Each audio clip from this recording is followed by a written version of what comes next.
I want to start today by asking you to do something a little different. Close your eyes for a second. Seriously, just for a moment. I want you to picture a world map. Okay. We all have that standard Mercator projection burned into our brains from grade school, right? You see the solid black lines dividing the land masses. You see the distinct colors filling in the shapes. Pink for France, yellow for Brazil, green for Somalia. It creates a very comforting sense of order, doesn't it? It feels permanent, static. Exactly. It suggests that the world is a finished product.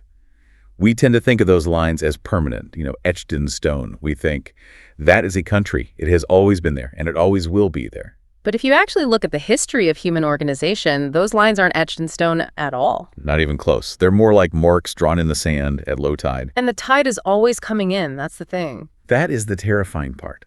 When the tide rises, or, when a tsunami hits, those lines don't just blur. They can vanish entirely. And we aren't just talking about a government losing an election or a prime minister resigning in disgrace. No, this isn't about a bad news cycle. Not at all. We are talking about the state itself, the entire apparatus of government and society effectively ceasing to exist. It is the fundamental difference between a house needing a fresh coat of paint, which is, just standard politics, and the foundation of that house suddenly liquefying into mud. Right. And the scary part, the fascinating part, depending on how cynical you are today, is that states don't usually just disappear overnight without warning. It's not a sudden flash. They rot from the inside out. Or, to use a different image that I know we're going to explore later, they shatter like glass when they get hit with a shock they just can't absorb. That's it. That is the key distinction we are going to explore today. The difference between something that is merely weak, it's actually quite common, most states have weaknesses, and something that is fragile in a structural systemic way. A fragile system can look perfectly strong right up until the moment it isn't. But here is the hook, and this is why I was so excited to dig into this specific stack of research. We usually look at these events in hindsight. We look back at the Soviet Union or Yugoslavia and say, oh, obviously that was going to collapse. The signs were everywhere. Hindsight is always 20/20. Of course. But what if there was a formula, a specific set of inputs that could predict in real time when a country is about to vanish? And it turns out there is. Or at least there are models that get us frighteningly close. And it moves us away from the apocalypse movie tropes where everything is just random chaos and explosions. Yes, this isn't Mad Max. No, there is a hard science to political fragility, a kind of physics of failure. So today's deep dive is into the anatomy of systemic failure. We are looking at the structural, social, economic, and political parameters that signal state collapse. We are building what I'm calling the dashboard of doom. A cheerful title for a deep dive. I try to keep things light, even when we're discussing societal collapse. But seriously, the goal here is to identify the blinking red lights that tell us a regime is losing its grip. The early warning signs. Exactly. And to do that, we've got a heavy stack of sources. We have reports from the State Failure Task Force, which is CIA-sponsored research, by the way, so they have a vested interest in getting this right. A very vested interest. We have data from the IMF, the Brookings Institution, complex systems theorists, and historical case studies ranging from the ancient Indus Valley civilization. All the way to modern-day Yugoslavia and Somalia. It's a huge range. It is. And our mission for this deep dive is to move beyond the movie tropes and look at the hard science of political fragility. And what connects all these diverse sources is the attempt to quantify chaos, to find the patterns in the breakdown.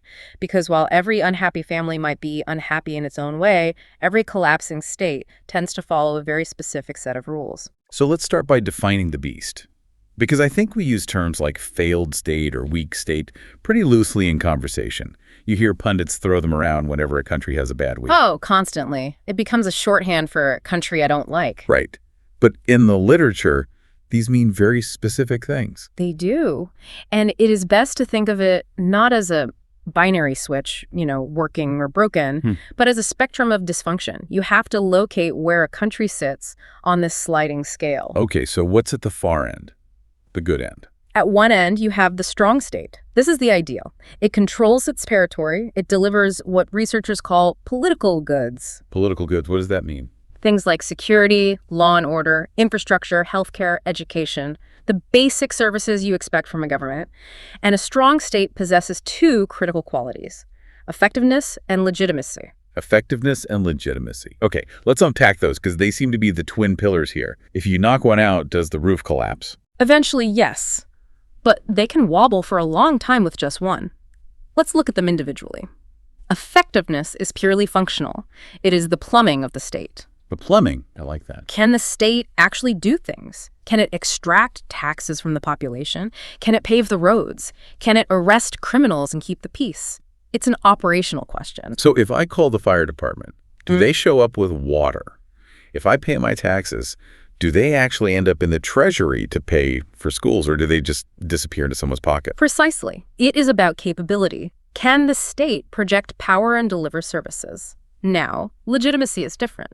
Legitimacy is psychological. It's in the minds of the citizens. It's the should question. Exactly. Does the population believe the state should be in charge? Is the authority recognized as just and reasonable according to the social norms of that place? Do people follow the law because they believe in it, or just because they're afraid of the punishment? Okay, I see the trap here. You can have a harsh dictatorship that is very effective. The trains run on time, the secret police are brutally efficient, the streets are clean. Very high on the effectiveness scale. But it has zero legitimacy. No one believes it should be in charge.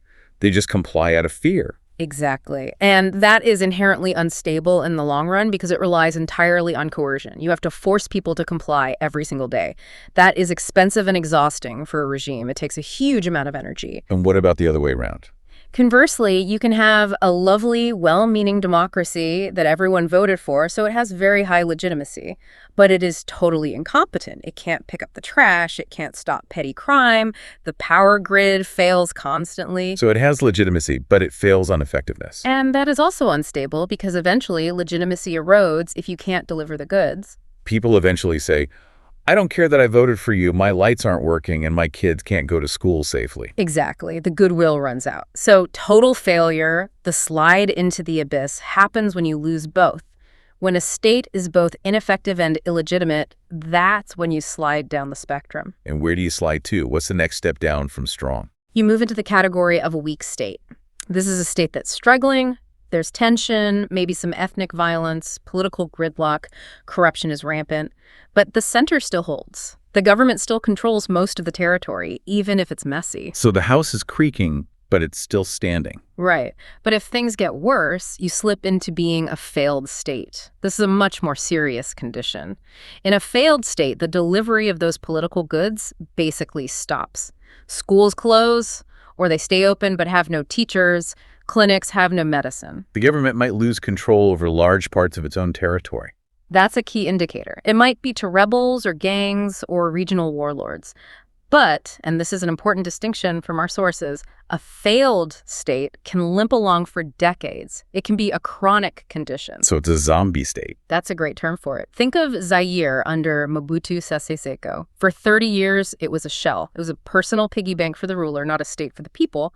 But it existed on the map. It had a flag. It had a seat at the UN. It looked like a state. It walked like a state. But if you listened closely, there was no pulse. In a way, it was an extraction mechanism for the leader, but not a functional state for the people.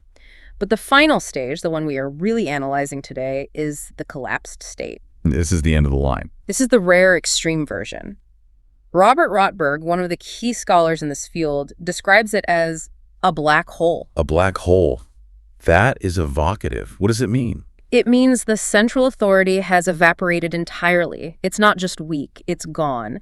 There is no one to negotiate with. There's no capital city that matters anymore. Security becomes, in his words, the rule of the strong. So it's not just that the police are corrupt. It's that there are no police. Or there are 10 different groups who all claim to be the police in their neighborhood, and they're all fighting each other. Which brings us to one of my favorite visual indicators from the research. If you want to know if a state is failing, don't look at the stock market. Don't look at the GDP per capita. Look at the roads. The pothole index? Yes. It sounds like a joke, but it's real. Why are potholes such a profound indicator of systemic rot? Because it is a very, very reliable proxy for the invisible flows of money and political will.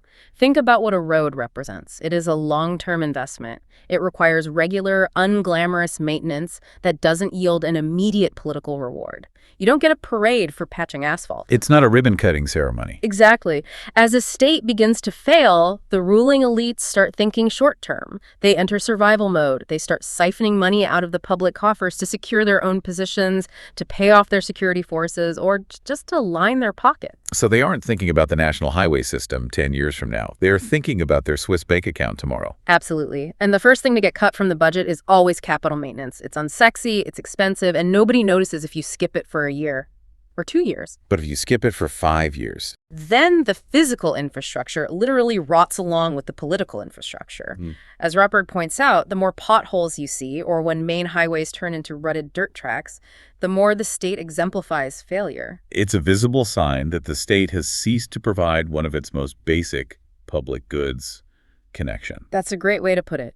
If you cannot travel from city A to city B safely and efficiently, the state is no longer functioning as a unified entity. Its arteries are hardening. It's literally breaking apart physically before it breaks apart politically. And this idea of breaking apart leads us right into the physics of it. We need to talk about fragility, because you mentioned earlier that strong-looking states can shatter like glass. Right. This brings us to the work of Nassim Taleb and some IMF research on fragility. Now, this concept of anti-fragility and fragility is popular in finance and tech, but applying it to nations is, well, it's terrifying. It is a crucial shift in thinking, though. For a long time, people in political science thought fragility was just weakness. They thought if a country is poor, it's fragile. If it has a small army, it's fragile. A linear relationship. Less money equals more fragile. Right. But Taleb defines it very differently. Fragility isn't weakness. It is defined by a supralinear response to shocks. Okay, supralinear. Let's decode that for the non-mathematicians among us. Sure. Imagine you punch a solid brick wall. If you punch it twice as hard, it might hurt the wall twice as much. You might make a bigger dent. That's a linear response. The damage is proportional to the force you apply. Okay, makes sense. Now imagine you punch a large glass window. If you hit it lightly, nothing happens. It looks perfectly intact. It looks completely stable. It looks strong. It looks completely stable. But if you hit it just a little bit harder, maybe twice as hard, it doesn't just crack twice as much. It shatters into 1,000 pieces. The response is massively out of proportion to the increase in force. That is a supralinear response. The output is disproportionately massive compared to the input, and that's a fragile state. So a fragile state looks stable, it looks fine, it looks fine, it looks fine, and then boom, it's gone. Exactly. A fragile state cannot handle stress. It lacks redundancy. It lacks flexibility. It has no shock absorbers. So a small protest, what we call a stressor, that a healthy state would absorb. Maybe by changing a policy, or the prime minister resigns, or they hold an election. All those safety valves. A healthy state absorbs that shock. A fragile state implodes. Right. The system has no way to release the pressure, so it just breaks. The IMF paper we looked at breaks this down into two types: chronic fragility and stress-induced fragility. Right. And they're different beasts. Chronic fragility is like the economy that never takes off. It is stuck in the mud. It has what they call a sublinear response to time and opportunity. Years go by, the world economy grows, but this country just can't get out of first gear because its institutions are too weak, too corrupt. Is it permanently sick? It's a low-grade permanent fever. Stress-induced fragility, on the other hand, is the glass window.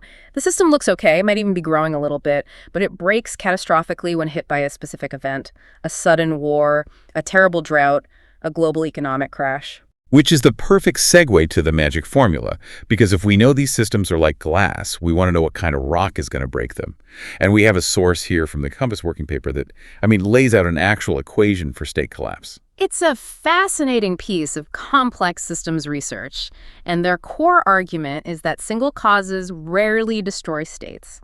We love simple narratives. We like to blame one thing. Oh, it was the economy, or it was the war, or it was that one charismatic rebel leader. We want to find the one bad guy or the one big mistake. But the research shows it almost never works that way. It takes a specific combination, a toxic cocktail of 4 factors, to guarantee collapse. The 4 horsemen. And the equation they propose is collapse I plus E plus A plus R. Let's walk through these, because this is the core of our dashboard of doom. If we can track these 4 variables, we can see the shattering coming. Let's do it. This is where theory meets reality. First up is I. International inconsistency. This is so often overlooked. We tend to focus on domestic politics, what the president is doing, what the people are doing inside the borders. But states don't exist in a vacuum. They exist in a web of international relationships. And many weak states, they only survive because that web is holding them up. Absolutely. They get foreign aid that pays the government salaries. They get military support that props up the army. They get favorable trade deals that keep the economy afloat. They are on life support. Huh. The patient is comatose, but the machine is breathing for them. That's a perfect analogy. The danger zone, then, isn't necessarily when an enemy attacks. The real danger is when that support system, that machine, shifts or becomes inconsistent or gets turned off. The classic example is the end of the Cold War. Textbook case. For decades, the USSR funded client states purely for ideological alignment. The US did the same thing on the other side. Money and weapons flowed to all kinds of nasty dictatorships just to keep them on our side. As long as you were anti-communist, Washington didn't ask too many questions. Precisely. But when the Berlin Wall fell, the entire strategic logic vanished overnight. The USSR stopped writing checks because it was going broke. The US stopped caring as much about certain dictators because the communist threat was gone. So the strategic rationale evaporated. And with it, the money and the military aid. Suddenly, states like Somalia, which had been a pawn in the Cold War, or Yugoslavia, which had skillfully played both sides, they lost their lifeline. The I variable flipped from positive to negative. Exactly. They were exposed to the harsh reality of their own internal problems, their own broken economies and ethnic tensions, and they couldn't survive it. And this also covers things like sanctions. Right, we have a source that goes into the weeds on correspondent banking relationships. Yes, this is the modern financial warfare version of the I variable. It's less about tanks and more about spreadsheets, but it can be just as deadly to a regime. So how does that work? When heavy sanctions hit, they often cut off a country's ability to have correspondent banking. That means their domestic banks can't talk to the big international banks in New York or London. They're cut out of the global financial system. They can't process transactions in dollars or euros. So the circulatory system of the economy is just clamped shut. You can't move money in or out. It isolates the state completely. Look at the pressure on Sudan or Iran. It creates massive internal stress because businesses can't import spare parts, they can't sell their goods on the world market, and the local currency becomes worthless outside the borders. Okay, so that's ET. The international rug gets pulled out from under the state. Next is E, economic shift. An economic crisis is almost always a necessary condition for collapse. You very rarely see a rich, booming country with low unemployment collapse into anarchy. It just doesn't happen. Because there is enough money to buy off problems. Right. If people are making money, if their lives are improving, they tend to tolerate a lot of political dysfunction. A rising tide lifts all boats, even the leaky ones. But, and this is key, an economic crisis is rarely sufficient on its own. Lots of countries have terrible recessions and don't collapse. Correct. So we look for specific indicators like hyperinflation, a steep decline in real income, or a massive unpayable debt burden. But there is one specific threshold regarding economics that I found absolutely terrifying in its precision. This comes from the New England Complex Systems Institute, or NCSI. Yes, and it's what you called the hangry factor. I loved this part of the reading. It makes it so visceral. It is the hangry factor applied to geopolitics. They looked at the UN's FAO Food Price Index. This tracks the global cost of a basic basket of food commodities: wheat, corn, rice, oils, sugar. The stuff everyone needs to live. The basics. Yeah. And they found a specific number, a tipping point, 210. 210, not 200, not 220. It's that precise. That's what their model showed. When the food price index climbs above 210, the probability of food riots and social instability around the world becomes a mathematical certainty. They mapped this against the timing of the Arab Spring in 2011. And what they find? The correlation is almost 1-to-1. The global food price index spiked just over 210, right before the protests erupted across the Middle East. That is incredible. It's not a vague, when food gets expensive, people get mad.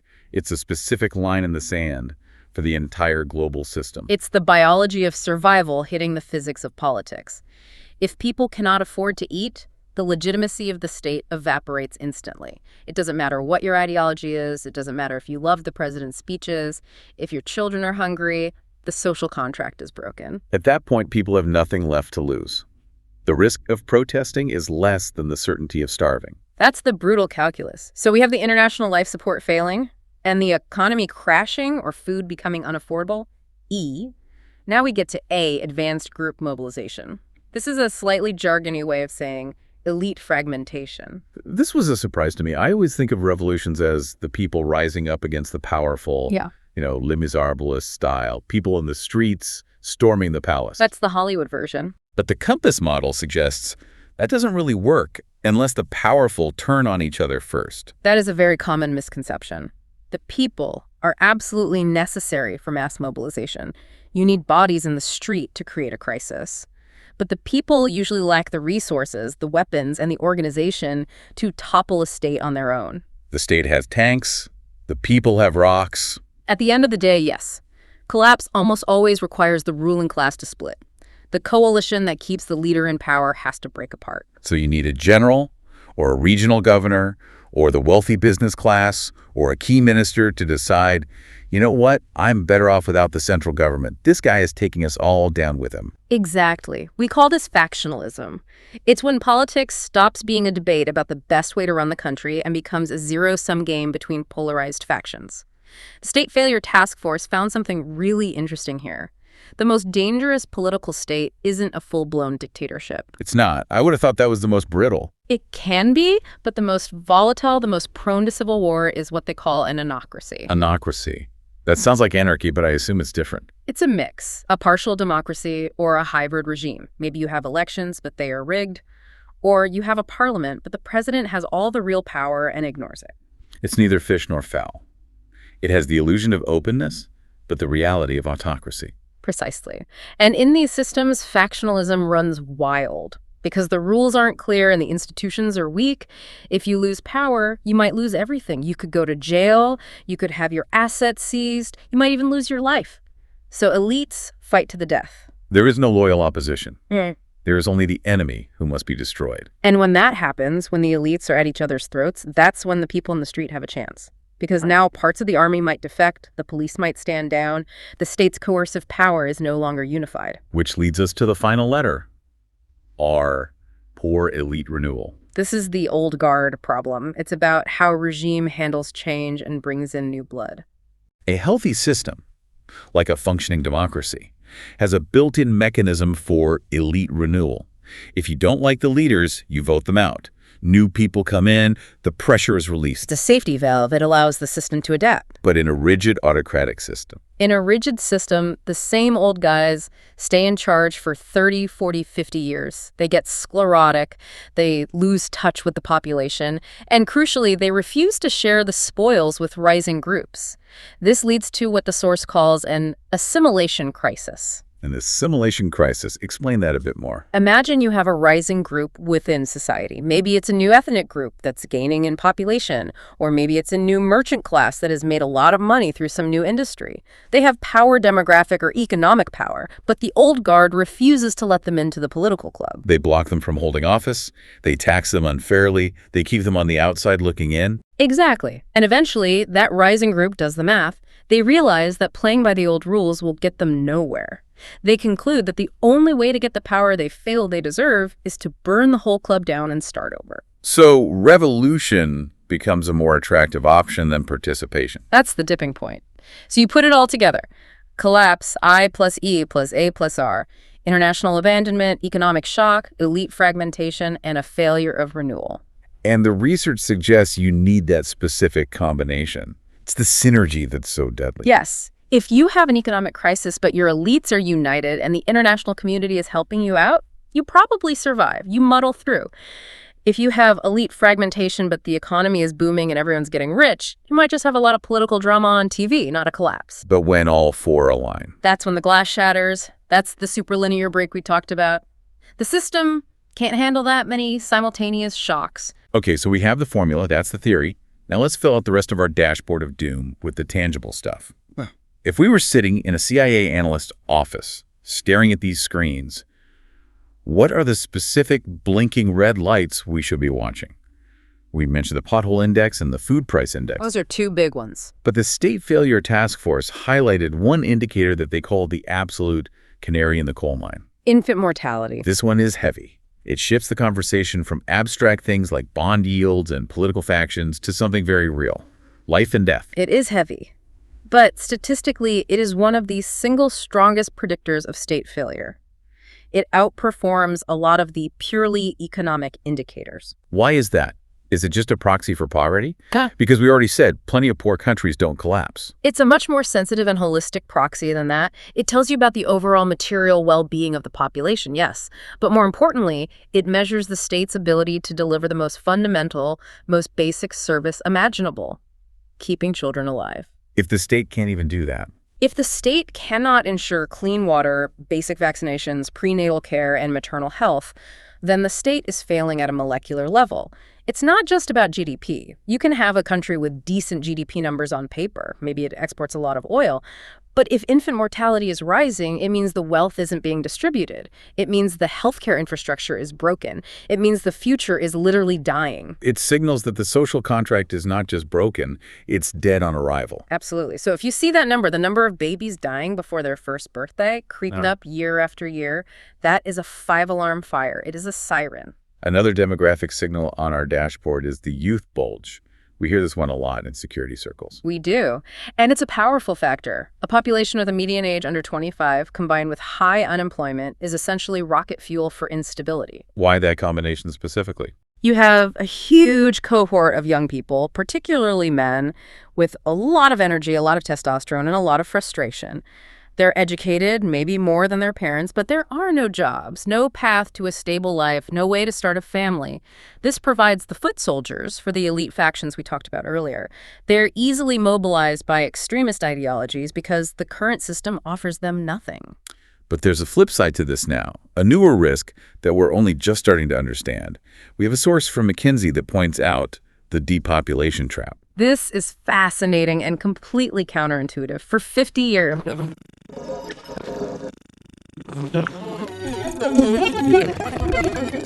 fertility rate dropping way below replacement, that's 2.1 children per woman, can create a different, slower-burning kind of fragility. A chronic fragility. Exactly. The source mentions Serbia and Croatia specifically. And they dropped below replacement way back in the 1960s. I didn't realize it was that early. That's well before the wars in the 90s. It creates a slow-motion crisis. It's demographic tectonics.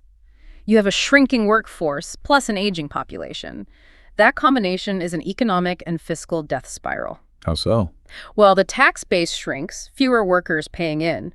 But the demand for state services, especially pensions and health care for the elderly, explodes. The state is squeezed from both ends. So the state just runs out of money. It's a mathematical inevitability unless something changes dramatically. And that creates that chronic fragility. It makes the state brittle. It might not cause a violent explosion on its own, but it makes the state completely unable to respond to other shocks. It has no resources left. It has no dynamism. It's a starved state. Let's talk about the behavior of the state itself. Another indicator is what the sources call state predation.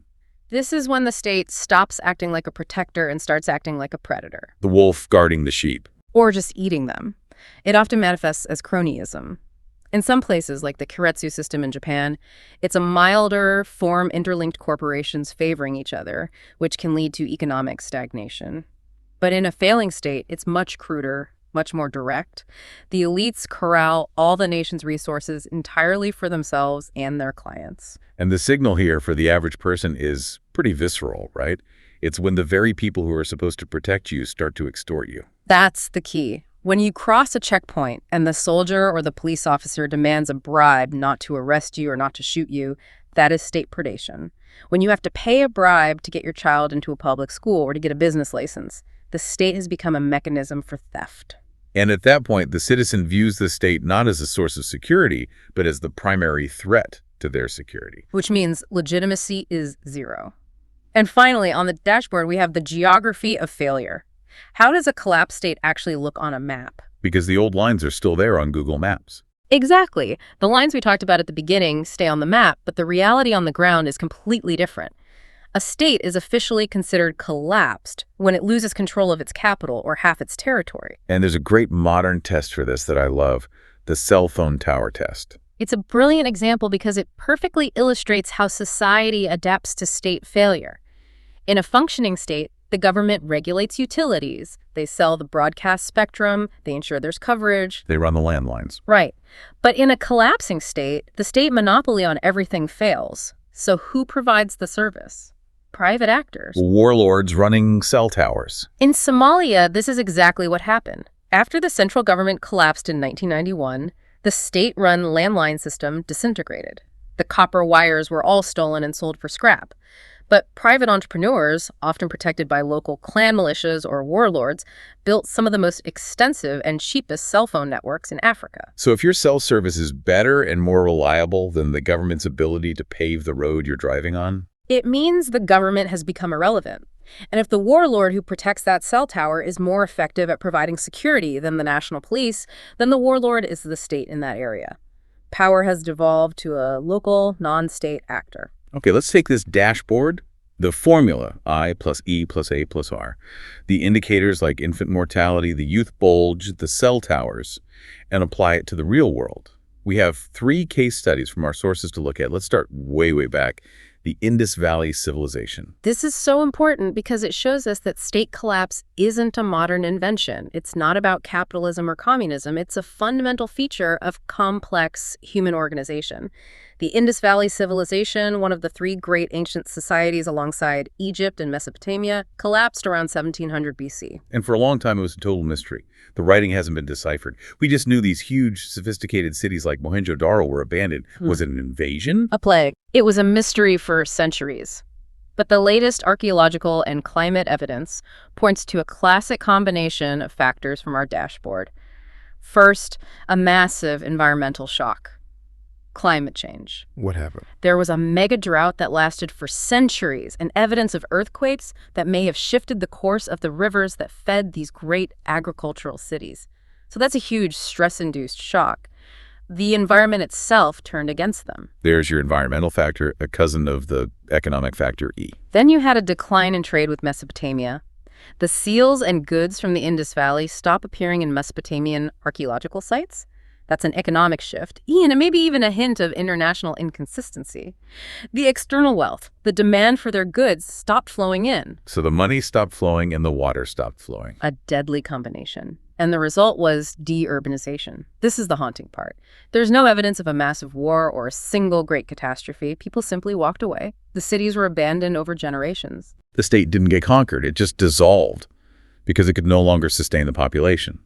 The complexity couldn't be maintained. So society simplified itself. It reverted back to smaller, local agricultural villages. The great unified state just faded away. Okay, let's jump forward about 3,500 years to a textbook example of our formula, Yugoslavia in the 1990s. Yugoslavia is the perfect storm. If you are a student of political science and state collapse, this is the masterclass. You can go through our formula and check every single box. All right, let's run the checklist. International inconsistency. The Cold War ended in 1989. For decades, Yugoslavia had survived by skillfully playing the East against the West. It got aid and loans from both sides. When the Berlin Wall fell, its strategic importance vanished.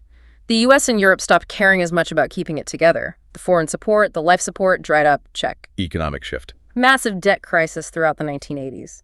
The IMF imposed austerity. Hyperinflation kicked in. The standard of living, which had been quite high for a communist country, completely collapsed. People were hurting badly. Check. Advanced group mobilization. Elite fragmentation. This was the killer.